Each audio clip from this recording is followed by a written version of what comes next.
தேவன் அருளிய அப்போ மினிஸ்ட்ரி மூலமாக உங்களோடு தொடர்பு கொள்வதிலும் மகிழ்ச்சி அடைகிறோம். இன்றைக்கும் இந்த நாளிலும் தேவன் நமக்கு கொடுக்கிற வார்த்தை எரேமியா 17ஆம் அதிகாரம் 5, 6 ஐய வசனங்கள். மனுஷன் மேல் நம்பிக்கை வைத்து மாம்சமானதை தன் புய்பலமாக்கி கொண்டு கர்த்தரை விட்டு விலகுகிற இருதயமுள்ள மனுஷன் சபிக்கப்பட்டவன் என்று கர்த்தர் சொல்லுகிறார். அவன் அந்தர வெளியில் கரளையாய் போன செடியை போலிருந்து நன்மை வருகிறதை காணாமல் வனாந்திரத்தின் வறட்சியான இடங்களிலும் குடியில்லாத உவர் நிலங்களிலும் தங்குவான். ஹல்லேலூயா. கிறிஸ்துவுக்குள் பிரியமானவர்களே, கர்த்தருடைய வார்த்தை சொல்லுகிறது, மனுஷன் மேல் நம்பிக்கை வைத்து மாம்சமானதை தன் புயபலமாக்கி கொண்டு கர்த்தரை விட்டு விலகுகிற இதயமுள்ள மனுஷன் சபிக்கப்பட்டவன் என்று. ஆம் பிரியமானவர்களே, நம்முடைய வாழ்க்கையிலே நாம் மனுஷன் மேல் நம்பிக்கை வைக்கிறோமா அல்லது கர்த்தர் மீது நம்பிக்கை வைத்திருக்கிறோமா? கர்த்தரை நம்முடைய நம்பிக்கையாக கொண்டு இருக்கும் போது நம்முடைய வாழ்க்கை ஆசீர்வதிக்கப்பட்டதா இருக்கும், வளர்ச்சி உள்ளதா இருக்கும், கனி கொடுக்கிற ஒரு வாழ்க்கையா இருக்கும். ஹல்லேலூயா. ஆனால் எப்பொழுது மனுஷன் மீது நம்பிக்கை வைக்கிறோமோ, சொந்த மாம்ச புயபலத்தை நம்புகிறோமோ, கர்த்தரை விட்டு விலகி வாழ்கிறோமோ, அந்த குடும்பத்திலே நன்மைகள் இருக்காது. பிரியமானவர்களே, வேதம் சொல்கிறது, மனிதனை நம்புவதை பார்க்கிலும் கர்த்தர் பேரில் பற்றுதலா இருப்பதே நலம் என்று. ஆம் பிரியமானவர்களே, நம்முடைய வாழ்க்கையிலே நம் கர்த்தரையே நம்பிக்கையாக கொண்டு வாழ வேண்டும். அவரே நம்முடைய நம்பிக்கை. ஹல்லேலூயா. அவரே நம்மை நடத்துகிறவர். ஒவ்வொரு நாளும் நம் கர்த்தரை தேட வேண்டும், அவரை துதிக்க வேண்டும். அவரை துதிக்கும் பொழுது மனிதனுடைய கண்களிலே தயவை உண்டாக்குவார். ஹல்லேலூயா. ஒருவேளை நமக்கு உதவிகள் தேவைப்படலாம், நன்மைகள் தேவைப்படலாம். நாம் துதிக்கும் பொழுது தேவன் நமக்கு வாசலை திறந்து தருவார், மனிதர்களுடைய கண்களிலே தயவை உண்டாக்குவார். பிரியமானவர்களே, ஒவ்வொரு நாளும் நம் கர்த்தரை அதிகமாய் தேட வேண்டும், அவரை துதிக்க வேண்டும். இரவும் பகலும் அவருடைய வார்த்தைகளை தியானித்து அந்த வார்த்தைகளுக்கு கீழ்ப்படியும் போது நாம் செய்கிற காரியத்தை கர்த்தர் வாய்க்க பண்ணுவார். ஹல்லேலூயா. இன்றைக்கு அநேகருடைய வாழ்க்கையிலே மனிதன் மீது நம்பிக்கை வைத்து அவர்களை சார்ந்து வாழ்கிறார்கள். மனிதனை நம்பும் போது நாம் ஏமாற்றப்பட்டு போவோம். மனிதனுடைய உதவி விருதா என்று வேதம் சொல்கிறது. ஆம் பிரியமானவர்களே, நம்முடைய வாழ்க்கையிலே வீணான காரியங்கள் மீது இடம் கொடுக்காதபடிக்கு, வீணானதை நம்பாதபடிக்கு நம் கர்த்தரை நம்ப வேண்டும். மனுஷன் மாயைக்கு ஒப்பாய் இருக்கிறான். அவன் பேசுகிற மாயமான வார்த்தைகள், பொய்யான வார்த்தைகளை நம்பி நம்முடைய வாழ்க்கையில நன்மைகளை இழந்து போகக்கூடாது. நம் கர்த்தரையே நம்பி வாழ வேண்டும். ஹல்லேலூயா. மாம்சமானதை தன் புயபலமாக்கி கொண்டு இன்றைக்கு அநேகருடைய வாழ்க்கையிலே தங்களுடைய சொந்த மாம்சத்தினாலே, சுயபலத்தினாலே எல்லாவற்றையும் செய்ய முடியும் என்று பேசுவார்கள். அப்படிப்பட்ட ஒரு வாழ்க்கை இருக்கும் என்றால் நம் ஆசீர்வாதத்தை இழந்து போவோம். நம்மால் ஒன்றும் செய்ய முடியாது. நம்முடைய வாழ்க்கையிலே இயேசு கிறிஸ்து நம்மோடு கூட இருக்கும்போது நம்மால் எல்லாவற்றையும் செய்ய முடியும். ஹல்லேலூயா. என்ன இல்லாமல் உங்களால் ஒன்றும் செய்யக்கூடாது என்கிறார். ஆம் பிரியமானவர்களே, நம்முடைய வாழ்க்கையிலே இயேசு கிறிஸ்து இல்லாமல் நம்மால் ஒன்றும் செய்ய முடியாது. அவரே நமக்கு பலனை கொடுக்கிறார், சத்துவத்தை கொடுக்கிறார், வல்லமையை கொடுக்கிறார். வேலை செய்வதற்கேற்ற நல்ல பலனை அவர்தான் கொடுக்கிறார். ஒவ்வொரு நாளும் நம் ஜீவனோடு வாழ்வது கர்த்தருடைய கிருபை, அவருடைய இரக்கம், அவருடைய தயவு. ஹல்லேலூயா. இன்றைக்கு அனைவருடைய வாழ்க்கையிலே சொந்த சுய பலத்தை நம்பி கர்த்தரை விட்டு விலகி வாழ்கிறார்கள். நம்முடைய வாழ்க்கையிலே ஒருபோதும் கர்த்தரை விட்டு நாம் விலகக்கூடாது. நம்முடைய இருதயத்திலே கர்த்தர் வாசம் பண்ண வேண்டும், அதற்கு நாம் இடம் கொடுக்க வேண்டும். ஹல்லேலூயா.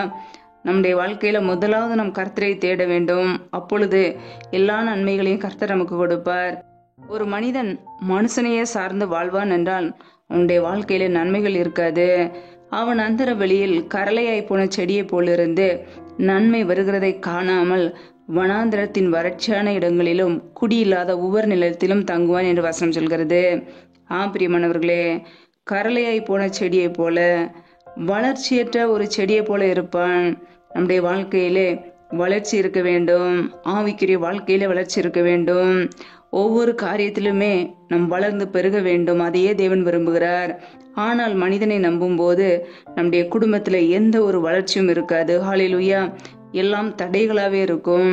கர்த்தருடைய பிள்ளைகள், நம்முடைய வாழ்க்கையில யாரை நம்புகிறோம்? கர்த்தரை நம்புகிறோமா? அவருடைய வார்த்தைகளை நம்புகிறோமா?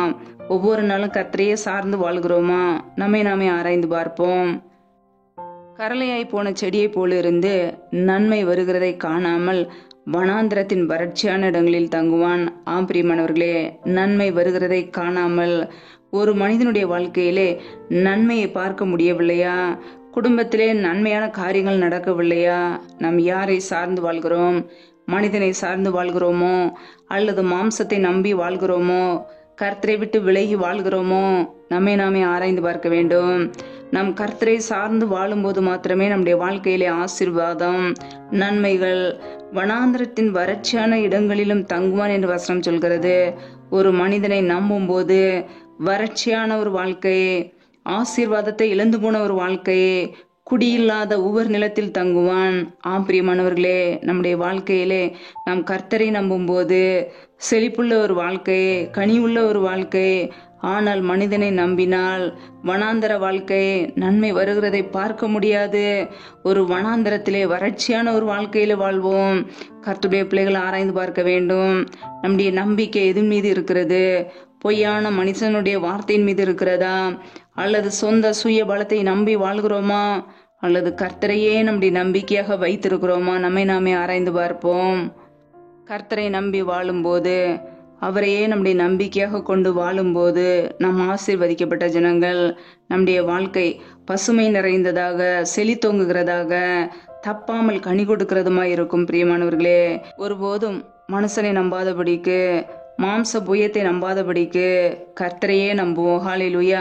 அவரே நம்முடைய நம்பிக்கை, அவரே நம்மை நடத்துகிறவர், அவரே நம்மை பாதுகாக்கிறவர், அவரே நம்மை போஷிக்கிறவர், மரண பரியந்தம் நம்மை நடத்துகிறவர்.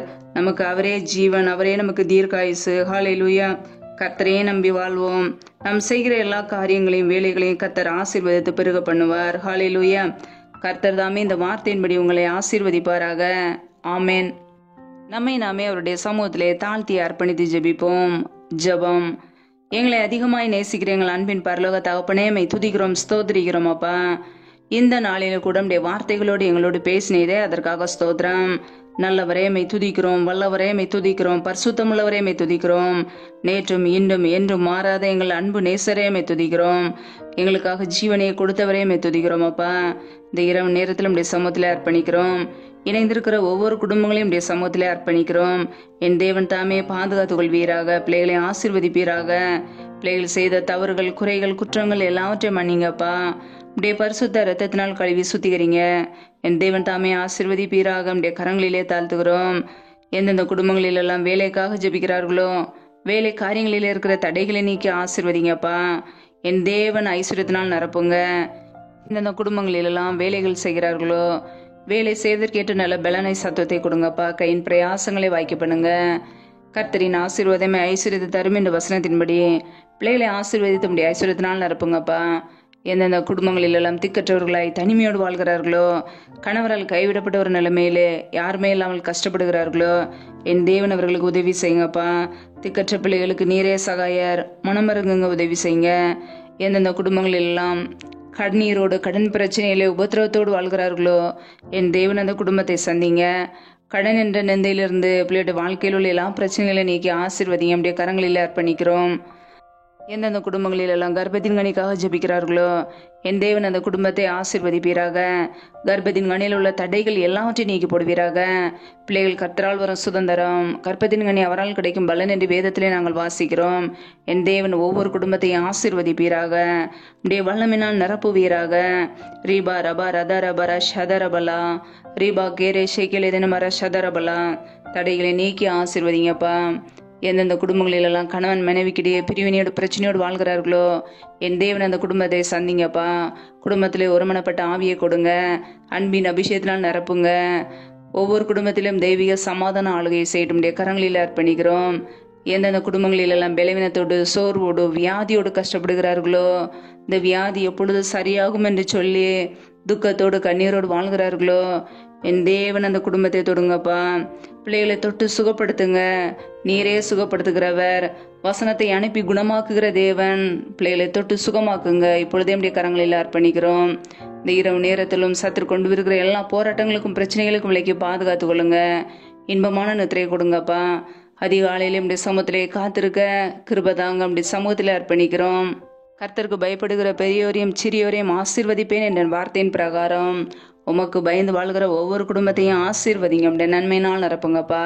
உங்களுடைய வாழ்க்கையிலே மனிதன் மீது நம்பிக்கை வைக்காதபடிக்கு உண்மையே நம்பி வாழ, நம்முடைய வார்த்தையை நம்பி வாழ அர்ப்பணிக்கிறோம்.